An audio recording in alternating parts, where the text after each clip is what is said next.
This is my friend Jessica Shackleton. I want to thank everybody who helped bring us together or suggested that we meet up. Boy, were they right. I am really amazed by how similar we are. In fact, I'm convinced that that when I was, before coming to Earth in my incarnation, that I couldn't make up my mind if I wanted to incarnate in Canada or South Africa with all the adventure and excitement that we have when we think of Africa.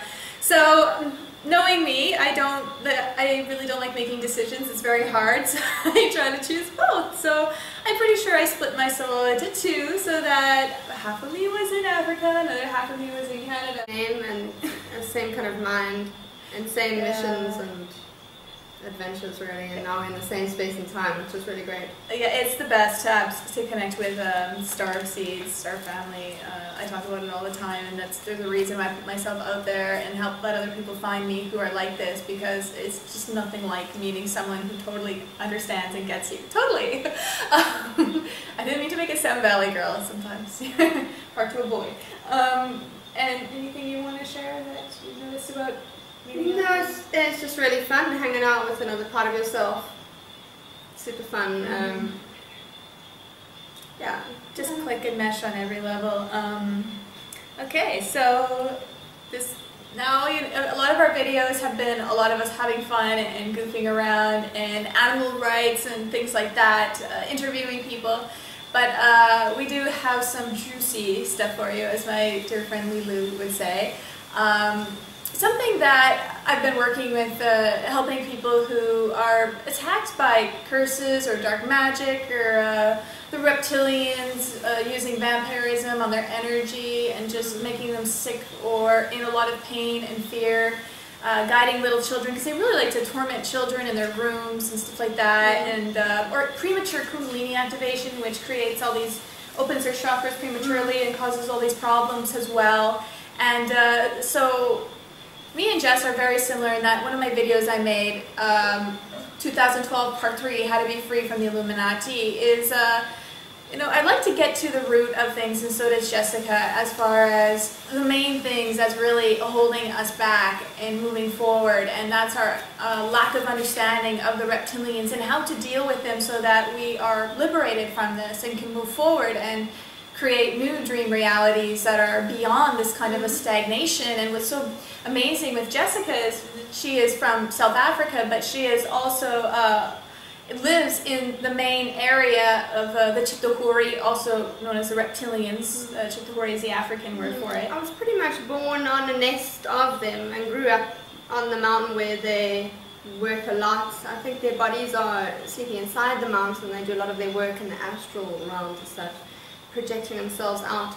However, obviously living right next to them as neighbors, I've developed skills which throw me into the realms of fearlessness, which I think it's about time that people start to embrace and work with this concept instead of running around like, I'm scared, and being a big Chitahuri milkshake. So I think what we're going to talk about now is different techniques and preparing your mind so it becomes a useful tool for you to create your own bliss, as opposed to creating unimaginable amounts of fear, which leads to suffering, which is just a really boring thing to do with your time, really. Because at the end of the day, there is nothing to fear. We are dreaming, and even our shadow side has to be embraced and worked with. Understood. So this is really about dealing with the reptilians, or Chitahuri 101, if you will. We have broken it down into topics and so forth. Jess has her third eye open, so she's able to see them often as well, and knows a lot about them and exactly how to deal with them. And what is the Chitahuri's nightmare is exposure. So it's not about, are you scared of them? It's like, are they afraid of me? It's just, it's time that we actually level the playing ground, because people often create vast illusions over relatively nothing. And I think the whole human family could have 1,000% more fun if they could just get on top of this one issue and sort it out once and for all. And that's talking to individuals about their individual state, and about, if you were to put a dipstick into your soul right now and take a reading of how much fear you've logged into, just do that for yourself now, and then you'll see what you might want to transform into bliss. Now, Jess, exposure is one thing because there are people who are exposing them, like David Icke and other speakers out there, but I think that there's also this understanding of how to deal with them. So knowing exactly how they work, what their tools are, and using those tools back at them in a sense, or understanding and taking it to the next level, because it really is this insecurity, like I mentioned in the Project Camelot interview, and understanding how the psychology of a bully in school. Understanding their psychology as well, and everything that they like to use in the etheric, because so many people are not aware of or understanding how the etheric realms work, the fourth dimension, which me and Jess is so amazing to, again, like somebody so similar who understands these realms and goes there often and does a lot of our work there.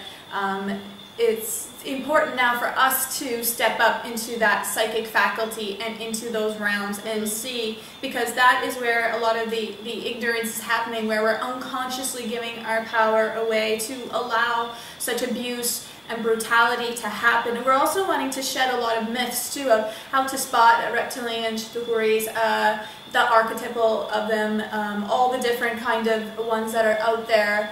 Also, oh, I forgot. Recognizing the pixelations, people seeing them on YouTube and stuff like that, and we're going to go into all of that. So, like, shapeshifting is not an evil trait, guys. I want you to, please, I've seen some videos on YouTube, like, anyone who shapeshifts is bad. No, let's get this right. Shapeshifting is a very ancient and profound art, and whoever can master that has become a master of certain things. So, what we do have to understand is that the Chitahuri are masters of chi and energy flow and all these things. So if you're wanting to, you're going to have to master some of these things yourself, right? So you're going to have to be able to take control of your own mind and basically hold the reins a bit, and just don't dive into fear every 2 seconds. And I wouldn't recommend watching horrors and glorifying vampires, because when you meet them close up, they're not that beautiful, to be honest. They don't, it's just no point in deluding yourself more than necessary, because when you look into the spirit world, it's nice to just see who's who and to know it all.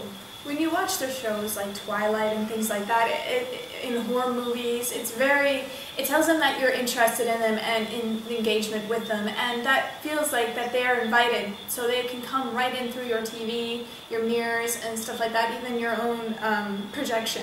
So to be really conscious of all the little ways that we're inviting them in and causing all this discord in our life and the world in general, understanding these realms and how they work. I forgot what else was. I think the underlying lesson, as we'll go through various topics, and because a lot of life is sort of psychology and about giving your mind the right tools to work with. However, I've often gone to the Chitahuri, I've called them out of their little hovels and attempted to teach them Qigong, which is a very ancient art of harvesting universal energy and storing it in your third dimensional vessel, right? So it's not a matter of being afraid or of killing the vampire, but what I normally say is counsel your demons so they might find higher ground, because we're all on this cycle of life and we all are perpetually growing. So even in your shooting of arrows, it's good to have that moment of compassion at each step through it, because we basically are going to collectively decide where we take our existence, as we all are in the moment. And it seems we're going on into beautiful realms, but this one little aspect must be nicely dealt with. But to kill it is also to kill pieces of yourself. Yeah. And to understand that you cannot, good or evil can never be destroyed, as we should be able to realize that by now with the pattern and the dance that we've been going back and forth with this. It can only be overcome and merged back into balance and harmony. I mean, even in movies, I think, you know, no sooner does the hero vanquish the villain than a sequel happens and there's another villain or something, just to kind of show that it's never ending and we cannot defeat it. We must look at change the perspective, like Einstein said, that, you know, the problems of today cannot be solved with the same thinking of yesterday. So really pushing yourself to think out of the box and into our infinite potential and what is possible, that, like the Wright brothers as well, pushing themselves to believe in flight in a time that it was impossible. It's very inspirational kind of thinking, and does that kind of yoga of the mind in order to create solutions and rise beyond it. Just give me a second pause for a second. Sure. I'm going to do a little zoom in with us for the next shot for topics. Yeah. Because we got our outfits now. People clearly see it. Wonderful. Up there. I'm getting into archaeology.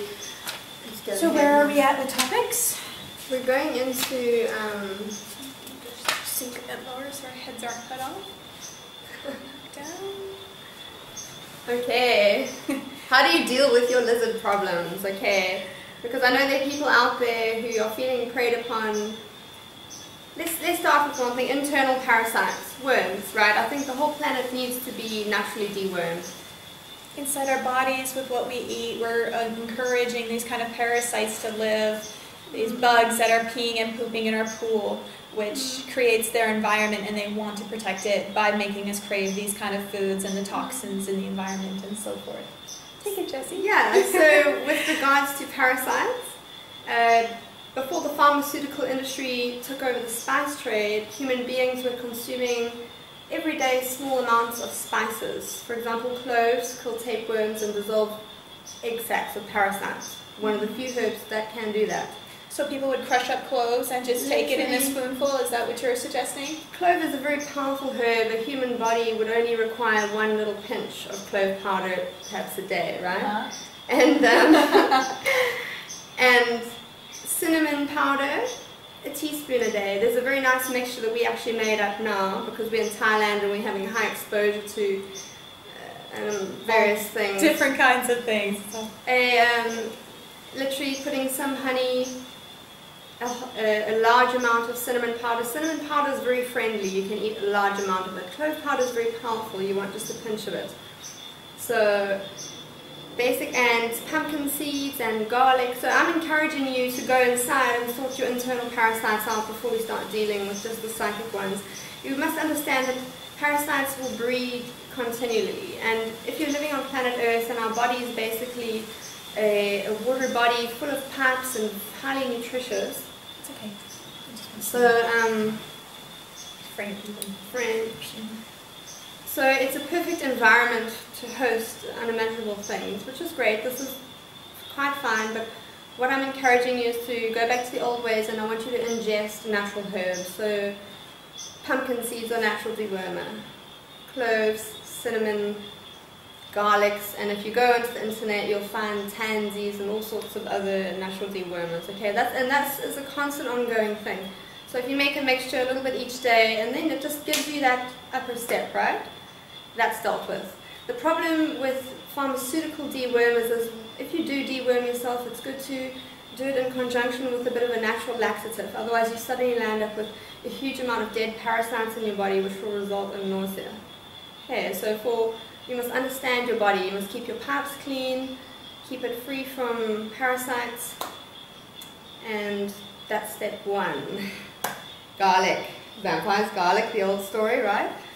Even it was said during the time of the Black Plague that people who had onions and garlic cut and put on their windowsills, they were avoided from getting any kind of symptoms or just being contaminated themselves. So it goes to show that there is something happening in the etheric that, you know, comes in and just takes over your body and just takes your life as well. So the herbs seem to have a really high vibration. So when you're ingesting plant medicine and teacher plants, you're basically imbuing your own vessel with this beautiful high vibration,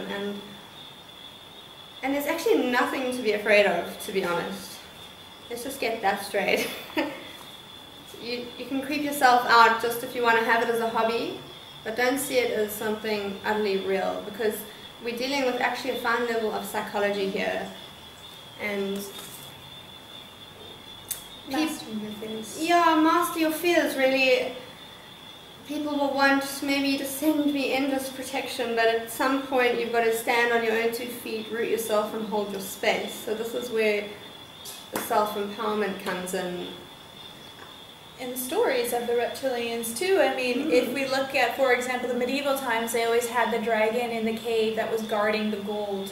The metaphor of that, our inner treasure, that the ego or that self-destructive aspect of ourself is something that we need to overcome in order to come into our inner treasure. Even the Chinese mythology of the dragon is guarding the pearl. So the pearl is represented in Greek mythology as Aphrodite, the god of love and beauty. So overcoming again that dragon, reptilian, carnal energy, and balancing it in order to have access to our Aphrodite existence. That is our birthright. It's very true. If you master your fear, you're going to stumble upon landscapes of bliss. Okay. And simple as that. But Jess, how do you master your fear? Because we're making it sound so simple. Yeah. You were trained in Africa as I had shamans and stuff like that, so I was trained, and I'm glad for that. But what I can do is I can translate, and because we're a collective, when one person journeys ahead, you can basically quicken the process. So what might have taken me 10 years to learn, I can probably pass on in a shorter space of time, which is really good, and that's how we all work together in the greater picture. You can maybe even download people just by watching this so that they'll be able to subconsciously know what to do. Yeah. Through my eyes, this is how you usually do it.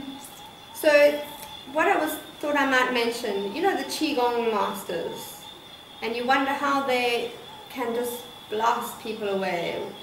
Now the theory or the practice behind that is the concept of harvesting universal qi, which is, it's not only done through the hands, it's done on your 360-degree thing. And the concept of this harvesting qi and then storing it in initially dantian, which is your elixir field or your cauldron of fire, which is 2 fingers below the navel.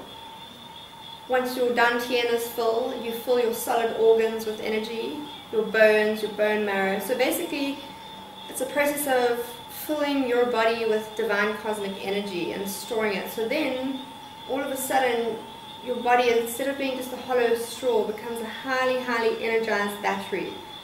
And that's what makes me feel unimaginably comfortable wherever I go, is always knowing there's so much energy to access, as opposed to driving along with an almost empty fuel tank.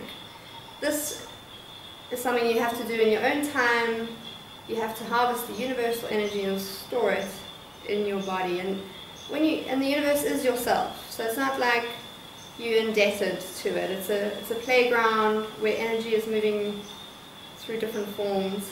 Rather than getting energy from other beings, knowing that you have an infinite well inside yourself that you can access at any time to give you that infinite amount of energy and chi that you need in order to do what you need to do without feeling drained or anything like that. And not just chi or energy, but also that unconditional amount of love, because we're always looking for outside sources to give us that love.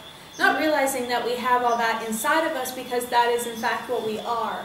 Yeah. And that gives you this kind of comfort and love. I mean, why we love being in love is because it gives us wings, and we feel like, you know, it's complementary, there's nothing we can't do, you know, we can reach for the skies and it's all possible. So we need to know that that is also what we are made up of and what we are, and our birthright to be able to do that and merge that divine masculine and feminine inside of us in order to give birth to that inner child, the Merkaba, to go to these places. Yeah, because what I notice is through time and space, as our perception grows, we are developing a perception of ourselves. So we're taking a new audience is coming in. Welcome, have a seat. Hi. It's a perception of self. So instead of seeing yourself as a victim unto the entire universe, I want you to see yourself as a partaking master with it. A level playing field. It's not like Chikahuri or the big scary masters and the little humans. No, the playing field is as level as it gets. So just put your mind in that space for a moment and digest that for a moment, because the victim concept or archetype, even though we've learned a lot from role playing it, it's kind of a boring role at the end. It's time for us to move on and to start to explore love properly now. Knowing how much we are loved gives us that courage and that fearlessness to be able to rise beyond it all and know exactly what we need to do. It's all inside us, and inside of every seed there is a perfect plan. Everything we hope to be, we already are. And do you remember that old Chinese saying of the softest thing will overcome the hardest thing. So here we're in the process of, as the old paradigm of the government is crumbling gracefully like a Christmas cake that's been left in the sun, and the crows are eating it cherry by cherry, which is lovely. But from it, I'm just going to start laughing now. The softest thing overcoming the hardest thing reminds me of when I see a little piece of grass or a plant growing through the cement, or trees that are surrounded by cement and their roots are breaking it up, kind of a thing. That's soft. How delicate and gentle is a little piece of grass, but yet it can break through cement. That's extremely inspirational to me, and I can't really complain about my problems when I see that, because I'm like, wow, I think I have problems. Look at that, and look how it's handling it and overcoming it. So that's something that we can task ourselves to understand, that this is a metaphor of us in our journey, that nature is constantly speaking through. Silent example. Yeah, we can apply this. We can apply this to this very situation, as opposed to picking up guns and spreading out more bullets. Why don't we sit still for a moment and generate some energy? Because everyone's like, there's an energy crisis, we need energy, but it appears to me that we are energy generators. So we kind of crystalline and structure, and our very will and intent will generate unimaginable amounts of energy if you just realize and believe in the power of your mind. Like, I want people to understand that your every thought, when you're emanating that thought out into the universe, it is a creative force. It is so powerful. If I'm sitting here, I'm saying I want my space clear, and I apply my intent and will and a bit of love or emotion behind it, that's final, that's done, that deal is done. We mustn't doubt our minds constantly, otherwise it's like, come on guys, you just got to believe in yourselves. Clear your space and walk in love, and don't vampire other things either. Yeah, you can get upset with the reptilians and the Chitauri and say, oh, well, they lie to us, they control us, they mock us, you know, they put us down, but we're doing the exact same things to ourselves and our loved ones. And so I ask you, why is it okay for you to do all those things to yourself and your loved ones, but not okay for them to do it to you? They're just a perfect mirror. How can you have judgment in that way? It's just something to consider. Yeah, so here we brought it to a bit of a more level playing field. Did you read more topics here, right? Did we cover our first topics? Who are they? What are they? Where they live. Where they live. We covered some already. You look very nice. Thank you. I gave Jess a makeover, and we feel like sisters, so we're dressing the same as well. It's quite cool. I walked in, hair, flowers. Yeah. Thanks. Is there something you wanted to say? No, I walked in and didn't know I'd walked into filming. a session. Yeah. So, and things can transform, like. I'll be heading now. Okay, we'll see you tomorrow, okay? I know we said it last time, but we should be at Bikram tomorrow, but we're so much in the present, we never know what we're going to do. I woke up feeling really horrible, and I just needed to sleep.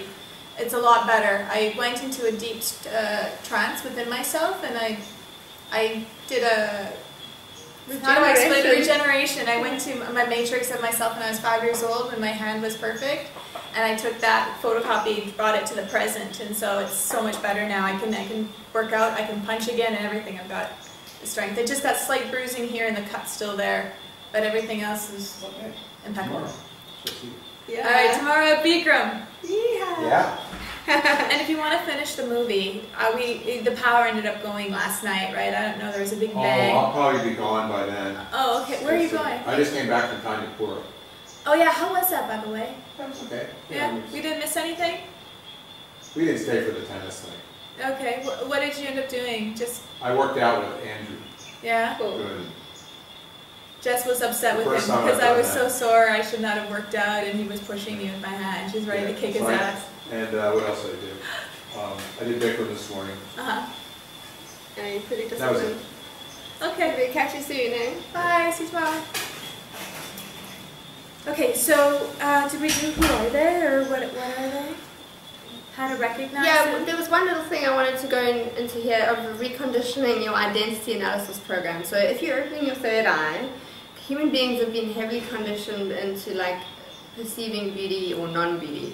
So this is something I had to work with. It took me quite a few months. I had to sit down with myself and say, okay, just because a spirit looks what I might classify hideous, it doesn't mean you have to like go into a freak show of fear in your heart.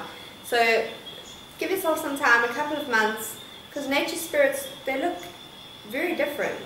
All the spirit world looks very different. So as we get to know the entire cosmic family, if you can just calm down your judgment for a moment. Obviously your intuition will guide you, blah blah blah, but the form of racism is yeah, trying to teach us that too. Like certain races, oh, they all look like this way, therefore they all must be this way, and it's so primitive, it's so embarrassing when I hear that for me to be associated to being human, and it's just we cannot label and just judge and say all human races are like this, or all alien races or nature spirit races, because we're neither good nor bad, but we all both have negative and positive tendencies within us. I mean, our hands and our brain and our heart are capable of the most beautiful, incredible things, but also the most destructive things as well, as we've noticed as we're living here and witnessing this dream play reality that's being presented and broadcasted before us. Yeah, and another I'm getting her used to the camera, guys. Yeah, and then another thing, I've gone blank, but it's okay. What was that? I was saying about the hominoid family, okay? Because the spirit world's been preparing me to prepare you to embrace the entire hominoid family. Your cosmic reflection is really ready to meet you now, which is great. So, like, think of the bird family. You got little robins and you got giant eagles. Think of the dogs, little poodles, giant things. Every species or branch of creation has got a multiplicity of forms. So, just get comfortable with that, because otherwise you're going to might have a half attack. And the cosmic beings are really gracious and really patient, and yet they're also really ready to share a lot of fun things. There's new technologies. We're ready to upgrade the planet into a more harmonious golden age. So, do yourself a favor, do a bit of homework, harvest some energy, clear your space, and open your heart to the universe. Okay, it's fun stuff's coming up. Oh, Jess, I'm being a bit of a devil's advocate here, but how do people know, like, how can they recognize reptilian energy in a person or in their life, or them being attacked by it? Because I'm working with helping a lot of people who are really struggling with this, who are in constant pain, and or people who watch videos and are like, oh, that person's a reptile, that person's a reptile, how do we know you're not a reptile, and stuff like that. Well, I know I asked you like 20 questions at once. Do your best. I think deal with yourself initially. We're each responsible for our own little space, right? You don't have to control and dominate everything around yourself.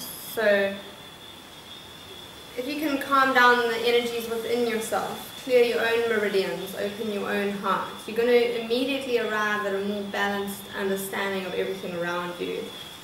And if you're balanced internally, you're just naturally not going to fear, even if you're sitting in front of a reptilian. The chitahuris, they come and eat my chickens at night. I can see their bite marks on the chickens and everything, and the different tall grey aliens. They're there, they're in my garden, they're in the mountain. They're the murder capital, the satanic murder capital of the world. Yeah, it's no problem, but comforting. Blonde, blue-eyed girl. The most important thing you can master is your internal energy field, right? If you're sitting in front of a reptilian, you're not particularly responsible for their inner field, okay? If they're still mastering their ability to generate energy, so be it. But if you can master your own internal field, what was that one we said? Camouflage your blood.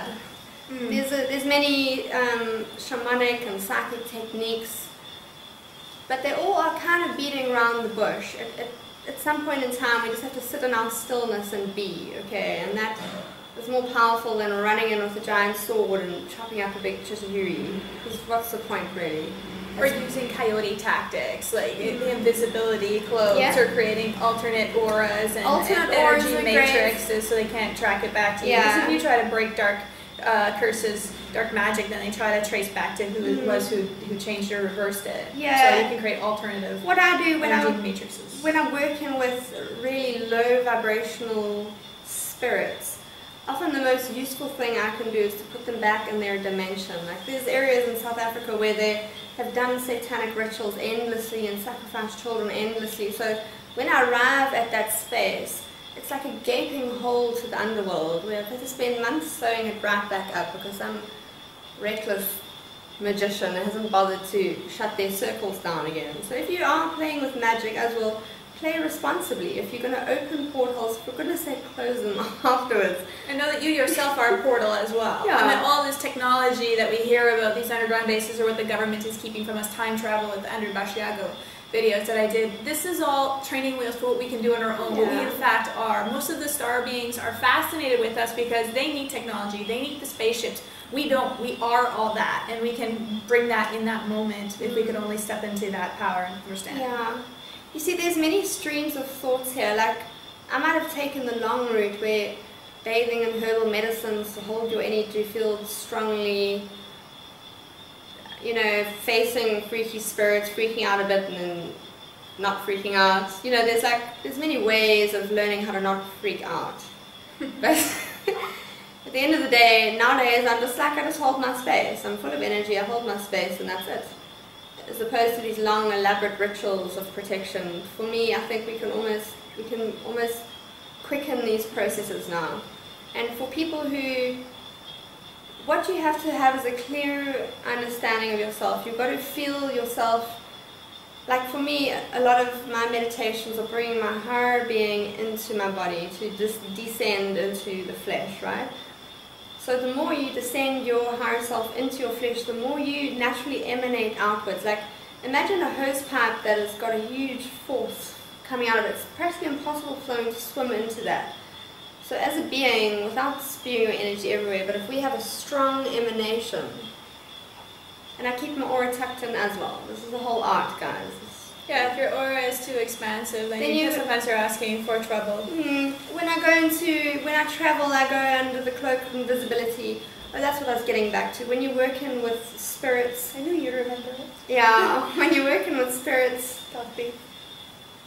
you just become invisible. What I just create a light, a brighter light over there, and attract them to the porthole as such, and offer them a graceful transition into a more suitable dimension where they can either choose to reincarnate or have their 500 years of peace or have a bit of reflection time. You see, like, I have a huge amount of compassion on spirits and ghosts. I'm like, oh, they've been standing in that corner for 100 years.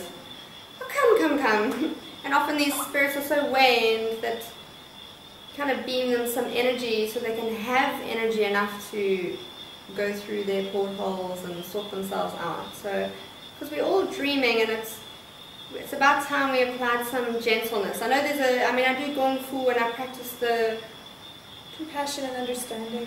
Yeah. What must it be like to be in that situation, in their shoes, their etheric shoes? Yeah, like, give it some thought. And they're dying. A lot of them Yeah, the dying races are dying, and they're in so much fear and insecurity, and it's just like the ego. It's just fighting and trying to hold on to its because it's being demoted. It's trying to hold on to when it was in power and running the shots, and so. And there's. I have to help them understand this change and this process as well, and I think gentleness is the best way to do it. They've also lost their empire. I mean, at some point, everyone's going to have to realize that, like, the beast has been unhinged. So at some point, it might still appear that the world is running normally, but very soon we're going to have to start to restructure ourselves and actually start to take responsibility for ourselves. You know, make systems where we gather our own rainwater, run our cars on water, and slowly advance into really a light way of living, okay? So, but also start to wean yourself off of having a big boss to get you to do things. You've got to do things out of your own interest. And just remember, most importantly, we're dreaming. So that means this reality is malleable. It's a reflection of your consciousness. Your true being is all snuggled up in source, having a nice big dream. So you see, you can, or nightmare. Or nightmare. Collectively, so many people running and fighting from their nightmares. If you don't deal with it in the etheric, then it does follow you into the third dimension. You know, so then you have to deal with it there. And collectively, we have been doing this for thousands of years. So, and when you understand that, all you got to do is call forth your worst nightmare while you are sleeping and face it responsibly and see what it's trying to teach you. Look at all these challenges and difficulties in our life as gifts in disguise, because those really are. Those challenges that we've gone through in our life is not life punishing us. It's our PhD and our masters that endow us to be able to help others as well, because we understand it so well. We recognize it, and we can we know the phases and the process, and we can walk people through it. We know when people are going through it, they're coming into it or just getting out of it. And so we are light workers. We go into the darkest areas in order to understand these dark rooms and to light them all up so that we can no longer be held hostage by them. So, I mean, light workers always choose to have quite difficult tasks. Everyone that I've met, I'm just like, oh my goodness, wow, what a master's degree you have there, that you decide to take on so much. About transcending energies, like darkness is really just the thing we have in our hands all the time. We have the opportunity to make bad decisions or selfish decisions or reckless decisions. So like in every moment in life, we basically are playing this energy field where you can be a little bit kinder to that bird. You don't have to be grumpy, or you see, every little moment we are being not tested but tested. We're not tested but tested. You know the difference. Yeah. So like pay attention, wake up into reality, pay attention. Everything around you is a reflection of your inner being. So even those creepy tall guys that float around and eat my chickens, they drink blood and weird things, but it's nothing. Like, take a note of how much beauty is around you as well. That what's wrong with the world and what's evil, what's beautiful and what's right. There's so much beauty. Like for me, pay attention to them constantly. Yeah, that is a major thing.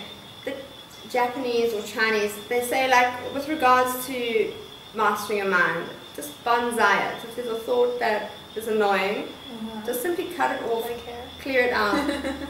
and that is the beginning to mastering yourself, mastering your mind, choosing what you think about. Because if you apply that properly, amazing, almost magical attributes are simply side effects, like teleporting,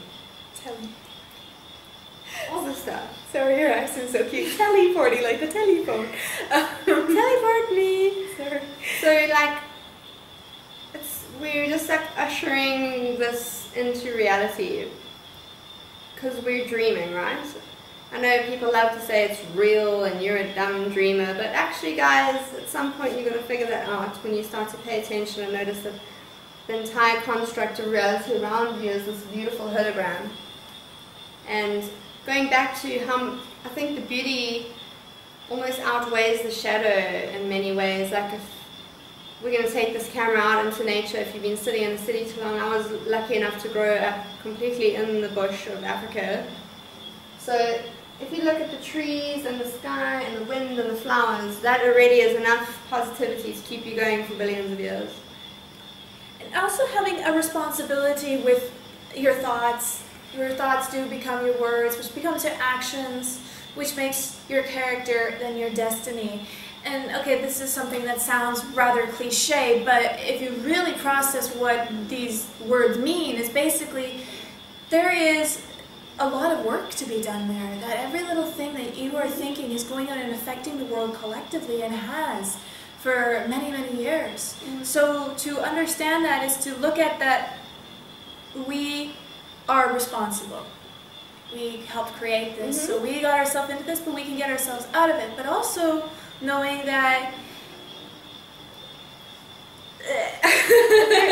it was coming. Yeah.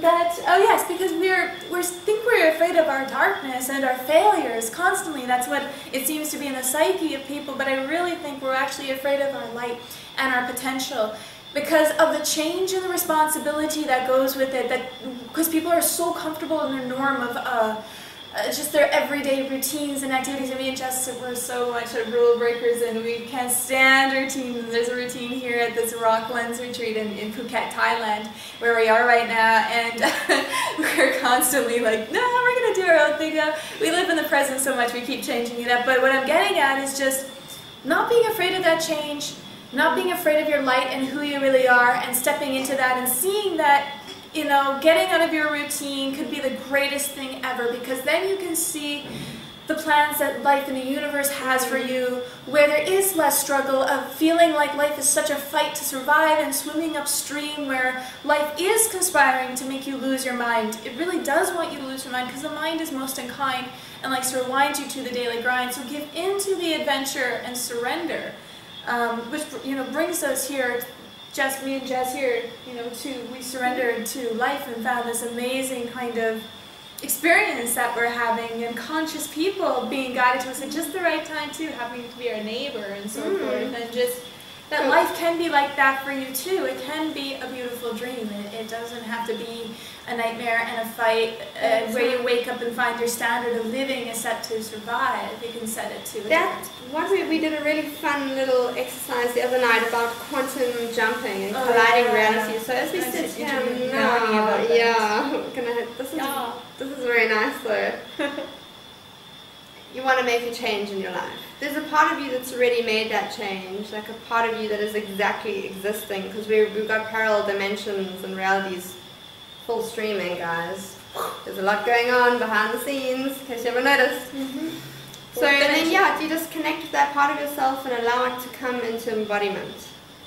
And here we start to discover the magic of existence. And when people, well, for me, you're all part of the design. Everything you see around you, you helped design this. So don't come to me and say, I don't know who I am or what I am. I'm like, just sit down for a moment, clear your mind a bit, see if you can remember. Back at the drawing desk in the pre-existence, signing up for some fun, funky experiences. Adventure! So what an adventure. You guys had no idea how cocky you guys are before you came to Earth, lining up and be like, I can't wait to experience this and that, and your grocery store of problems that you were just, oh, I'll take that, and that, and the angels and God is at the checkout line, and they're like, are you sure you want help with that? Oh no, I've got it! And you're struggling to carry everything, and then, are you sure you remember past the amnesia veil? Oh yeah! And then we come to Earth, we're like, who am I? Where am I? What's going on? Who are you? Oh! You know, so just understanding that you really did pick this kind of an adventure, and it really is meant to be fun, and it still can be fun. We just need a few tweaks here and there. Some extra tools will help you with, and you will experience the same kind of reality as us and see in a similar kind of a way, but knowing that guides absolutely love our perspectives and how each one of us can see and interpret things so differently. I was just thinking, for people who really battle to hold their space, if you like, just for the life of you can't stop the vampires, they're just on your neck the whole time, like if that's really a problem, there's a nice little sort of thing you can do. You can get some beads, you can go on your knees, cover your shoulders with great reverence to all the omnipotence, and then each bead, this is a necklace you make for yourself, right? It's more the journey than the destination. I want you to think of it as a positive affirmation. I'm safe, I'm whole, I'm protected, I'm guided, I'm loved. Each bead must have a prayer, and if your thought wanders once, you take that bead off and you start again, until eventually you have an amazing necklace of highly, highly energized beads. And then just swing that over your neck, and then just freestyle. It's things like that. It's not the necklace, it's the fact that you've taken the time to give yourself the gift of peace of mind. Little things like that. In the old days, I mean, the shamans know it's not so much the medicine that cures you, but the belief that it will. Placebo effect. It's the kind of that, but the mind loves auto-suggestion. You know, this is basically almost like a bio machine that when we get new information, it will scan and compare it to all our other previous experience. So knowing how your mind works, it's a very, very beautiful machine. It's a high-speed computer which can create a great, rich, high-definition 3D experience for you. It doesn't have to be like the Chinese government with the firewall of all these programs and software, because we're told about our DNA, oh, you know, most of it is junk kind of a thing. Yeah, right, that's like saying you have all these programs on your computer, but you only know how to work one or two, and therefore the rest is all junk, simply because you don't understand. So the tool of understanding, and also understanding that how many times can I say understand? We hear also how misery loves company. That is true. So the reptilians and the Chittahuri love fear, love misery. So surrounding yourself with people like that, you know, you are kind of also maybe inviting or encouraging that as well. So one of the things when I work with children who are being tormented by these beings is I tell them to use laughter, humor.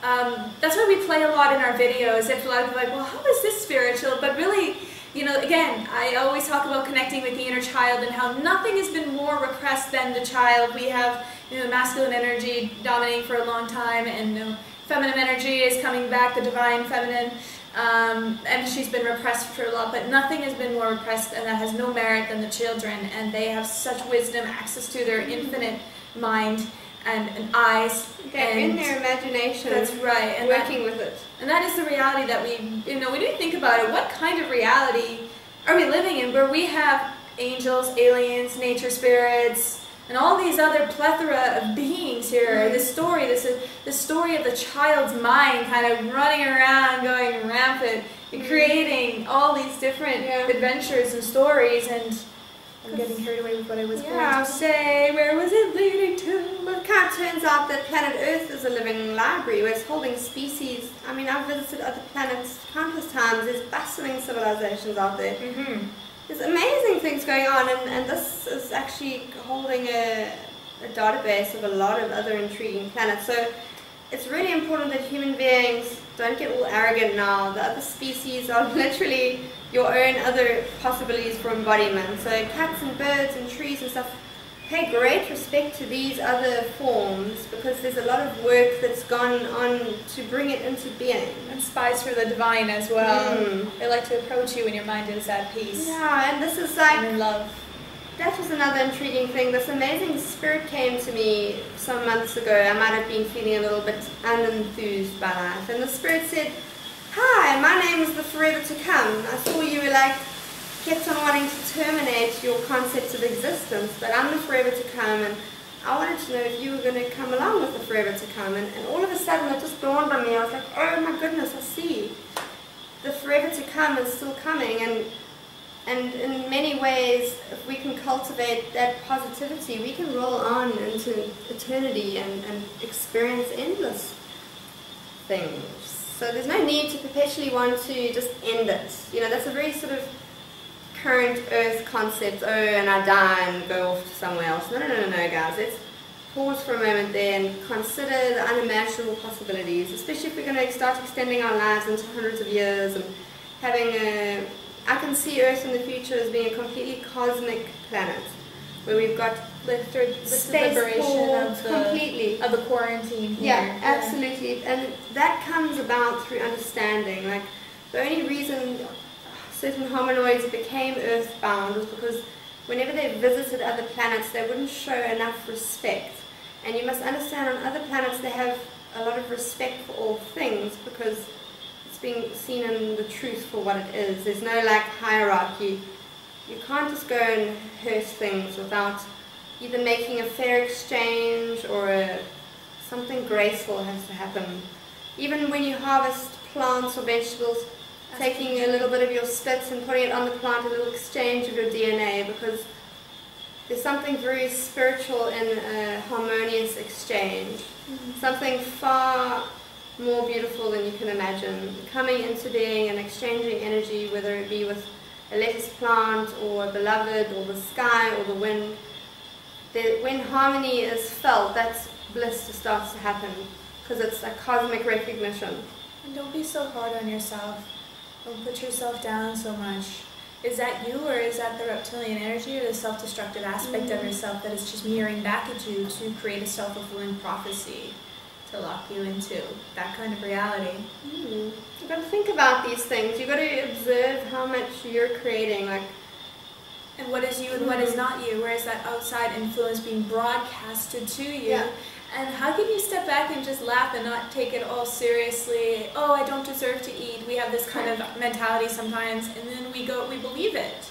We believe it, and then we end up playing that out, so then you end up having reality as anorexic or bulimic and things like that. I had those same thoughts, but I was just like, no, this isn't true. I actually do deserve to eat, and I'm going to eat. a big fat chocolate cake for that, just for saying that kind of thing. And so it's more about, I know, oh, you're a pig, you're eating and indulging in this and that. These are not my thoughts, whatever. These are things passing through from the society and media stream, and I choose to not engage it. Therefore, I don't suffer from any eating problems or anything like that. You enjoy life, and you're gentle and loving with yourself. We're so hard on ourselves, and when I hear people's thoughts being hard on themselves, I ask them, would you talk to your child the way you talk to yourself? And they say, no, of course not. So I mean, to approach yourself and treat your mind like you were your own child, because the mind does not feel pain. It will keep having the same kind of thoughts, but disguise itself with a fake nose and mustache kind of a thing. Be like, hey, I know you. You're the same thought that's trying to tear me down. And what's it trying to tell you about yourself? What's it trying to mirror to you? Even people who you don't get along with, they're mere reflections of yourself of what you do not want to see nor admit. And think about it. If you were let's take all form out of it. You were consciousness, all light and happy, and then you wanted to challenge yourself. And most challenge is the concept of separation, because we came from such a beautiful and massive oneness. And we're still work in progress. Like, consciousness came into being, I don't know how many billion years ago, and it's actually still growing into even more unimaginably beautiful things. And a lot of beings out there are in love with creation. And there's a part of us that will never be in existence. It's in the place of non-existence and mystery, and it doesn't ever need to be defined or understood. That is just the omnipotent beautifulness. So the part that is in existence is of great interest to many beings. And you're not the only ones around. There's so much going on in the cosmos at the moment. It's absolutely wonderful. And we're all so loved, so and we work so hard to get a body to come here. So if you're here on this planet, you're a master. You're not a loser. Don't think like that at all. Think of the miracle of being here and what you're doing. Maybe you don't feel like you're doing much on a physical level, but you don't know what you're doing in the dream realm or the etheric realm, or who and what your soul really is, and the kind of work that it's doing behind the scenes. So give yourself more credit. You didn't beat 500 million sperm for nothing. Actually, it's an even larger number than that. You won that race. You obviously had something very important you came here to do. Yeah, let's see your gifts. And I often say to people, I want to see your finest work. I'm giving mine.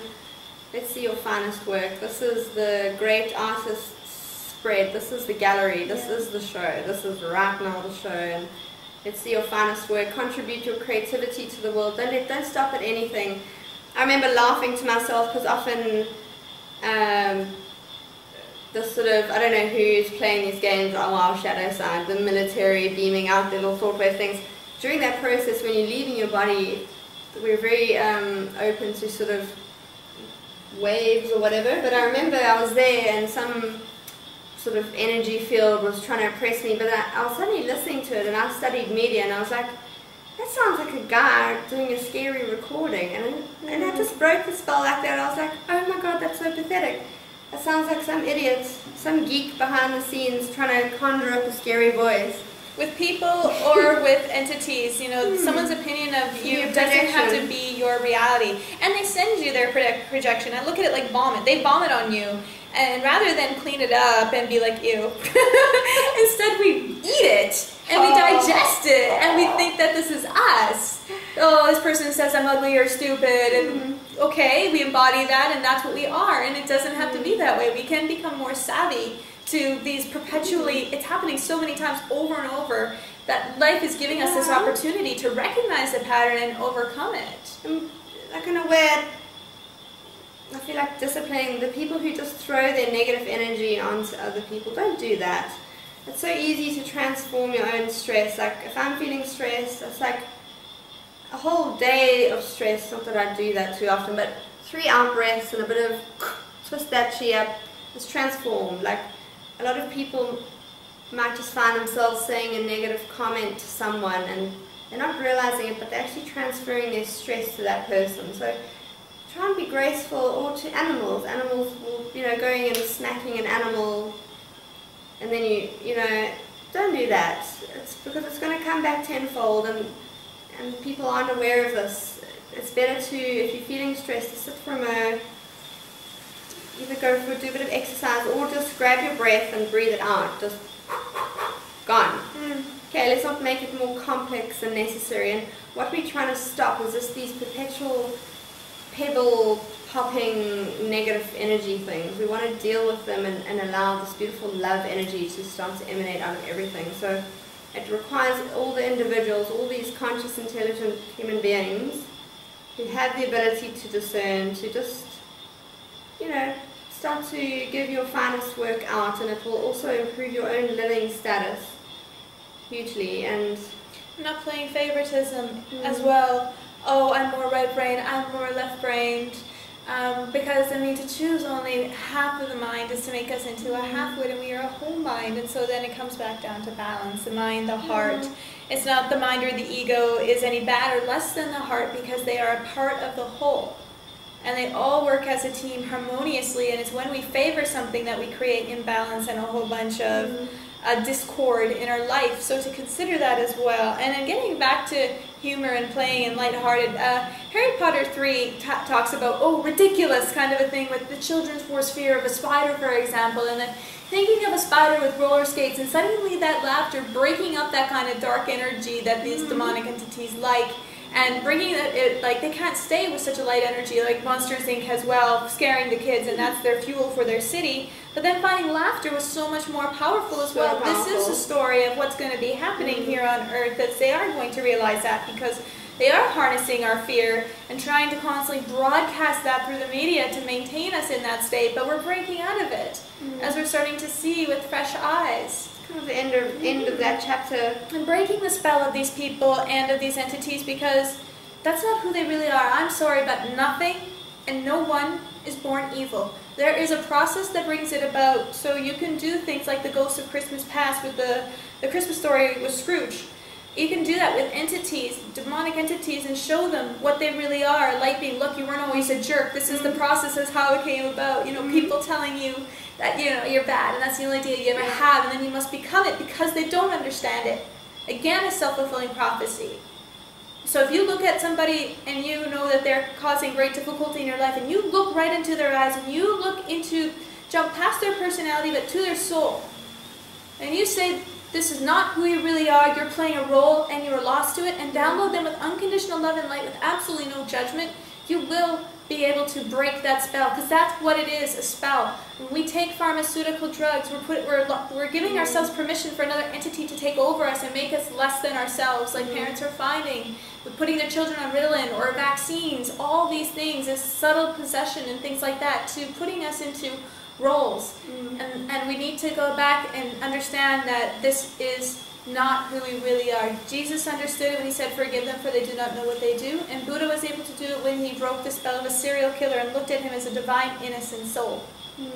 And then he wanted to study under the Buddha after that. And even though that guy was notorious and he had a necklace of severed fingers of all of his victims, he was so shocked and taken aback that Buddha was not afraid of him. I tell these stories and I test them out for myself, because I'm not just about talk, I'm also about action. And Jessica's the same. I mean, we go into these realms, we deal with these beings firsthand, and we figure this stuff out so we can tell other people what to do as well.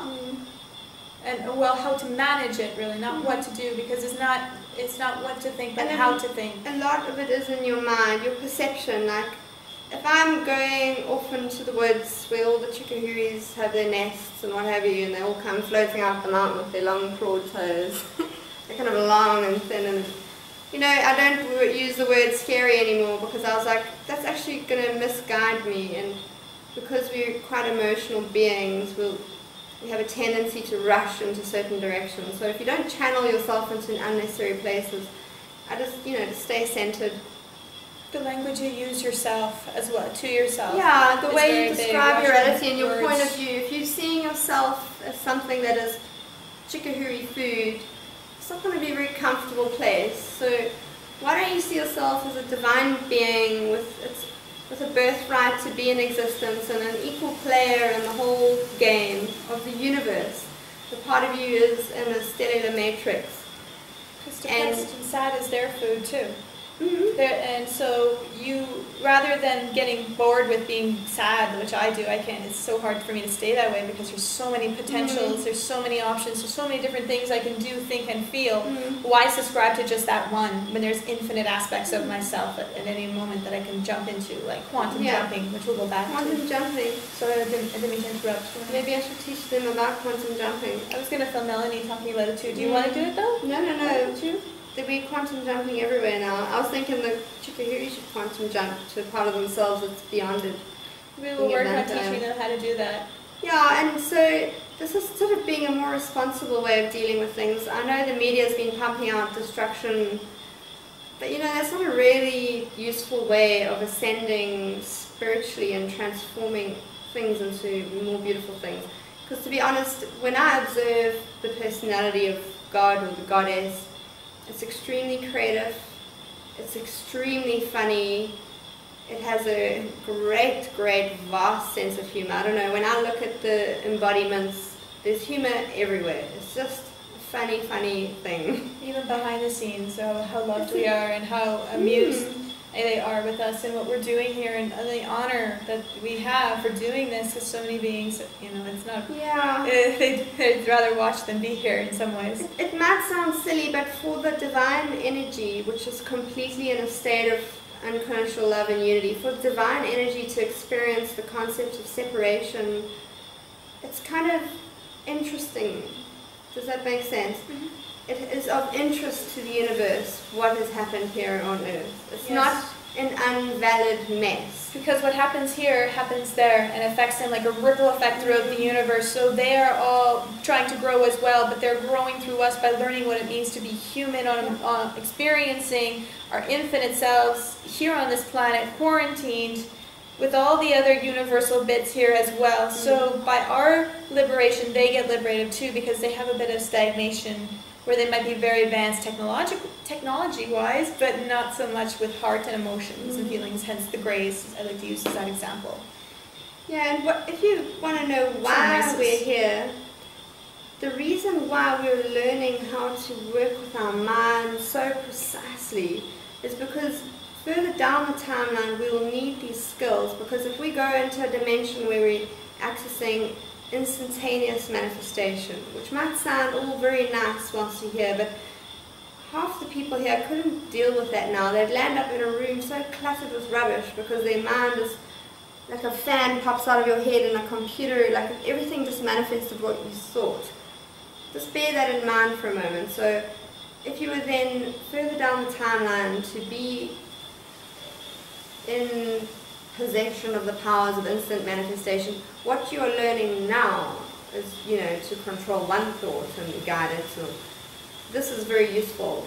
So there's no hurry, there's no rush, there is the forever to come. Please filter your water. If you're wanting to experience more expanded consciousness, you can't go and calcify your pituitary gland, guys. It's meant to be the gland in the center of your brain. It's meant to have pure water in it, which is just really important. So get yourself a water filter. If you're living in the city, you've got to pay attention and put in a bit of effort, or leave the city and engage with planet Earth. I think it's very important. Part of coming to planet Earth is not to live in a concrete jungle. It's dark now, but there's beautiful trees out there. You must get into nature, because that is the divine mirror you must see. You must see the planetary body, not just gadgets we've made. Okay, that is not the most honest reflection of what we came here to see. So make sure you go out into nature to at least witness.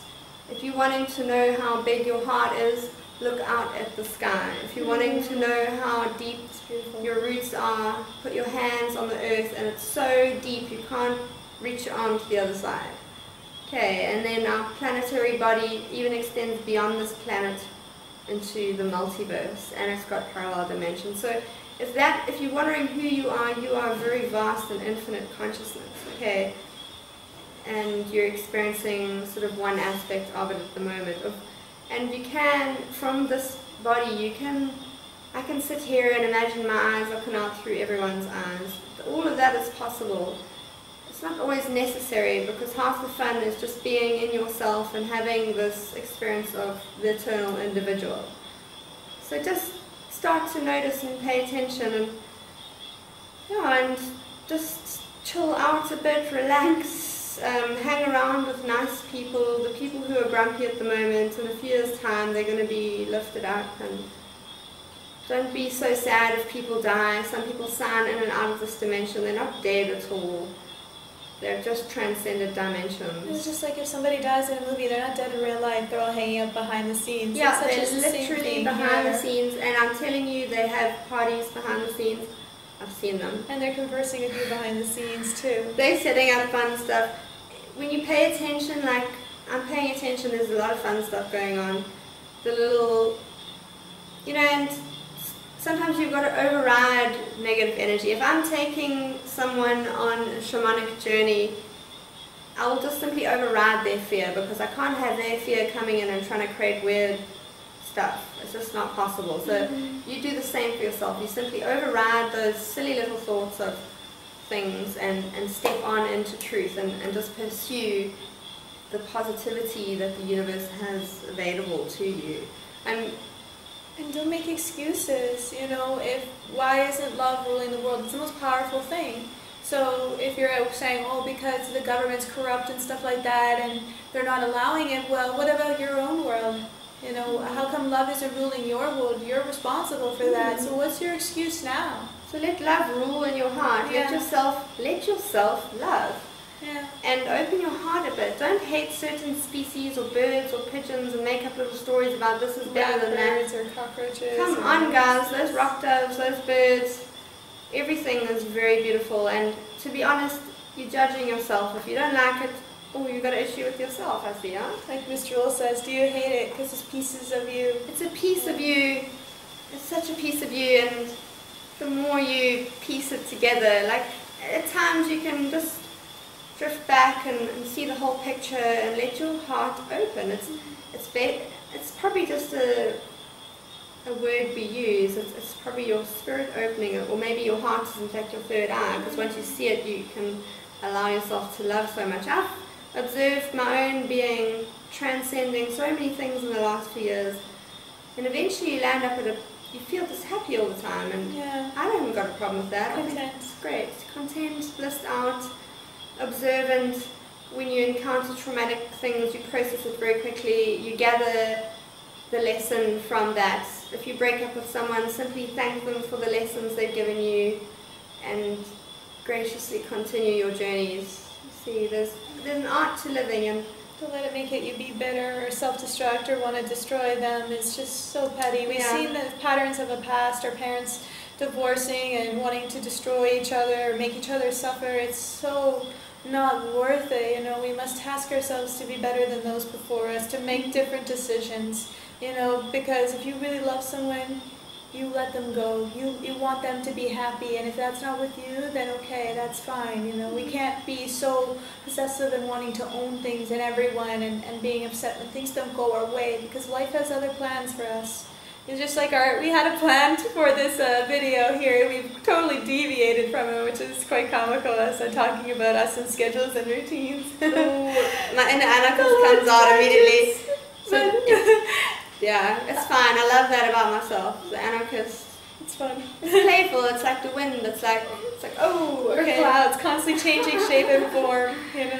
So sometimes it's shape and form, and sometimes there's clouds, and sometimes there's no clouds. Yeah, sometimes it's light and puffy, sometimes it's dark and muggy. And there's amazing rain here in Thailand. Like 1 minute the sky's blue, next minute the heavens are just like pouring down. It's really great. We're on an island actually. But Mother Nature, we just had a shower, and she's like, oh, I insist another one for you. Psh, right when we're on our bike, it's great.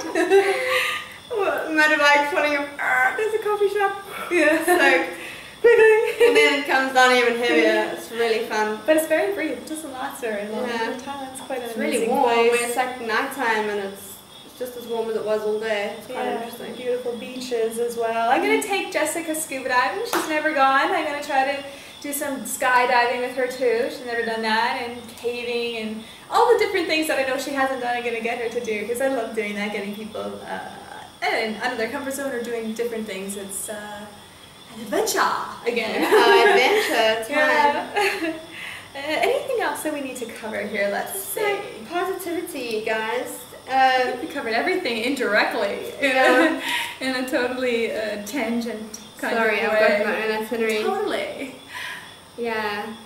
We made notes and everything and diagrams, and yes, Jess has been in touch with me for about 5 years now. I think even before I did the Project Hamlet interview, she found my poems or something, and she made it into a song, and I'm going to share it at some point. It's so beautiful and so neat. It's such a creative being. Here's one more little health tip. Oh yes, well, Since we're here, health tip we'll end on it. Okay. Oh, can we? Yeah, we can do it. We're going to probably have many health tip videos, particularly when we get to Africa and we start working with the poorest of the poor for free. Here we using have all of our remedies, because suffering is so a little unnecessary. battery. Spider bites. Okay, I even got bitten on my nose by a violent spider. My whole nose should have melted away according to the medical books. Because you live with the most violent spiders and snakes and, all of mammals and everything is there. Hippos. In my garden. So if you have a spider bite, you simply take a bit of spit, cover the area, and run a small current through it. The current will denature the poison particles and make it completely harmless. So literally a few minutes of that. A giant cobra bite might require a slightly bigger voltage, but simply running a bit of current through a poisoned area. We've been even doing our bug bites and it quickens that process. So that's just one little health tip. It's a nice thing to have when you go traveling, just one of these little 9-volt batteries. Okay, it's so simple and easy, and even a deadly wolf spider bite, violent spider bite, just wet the area, zap it, a couple of times, hold it on for a minute, let it off, zap it, and you're just going to denature protein particles, harmless, no props. Because at the end of my trip, the last place I'm going to be going is Africa. I'm traveling for 7 months, so I'm going all over, and I'll be videotaping it and bringing you guys along, like here in Thailand.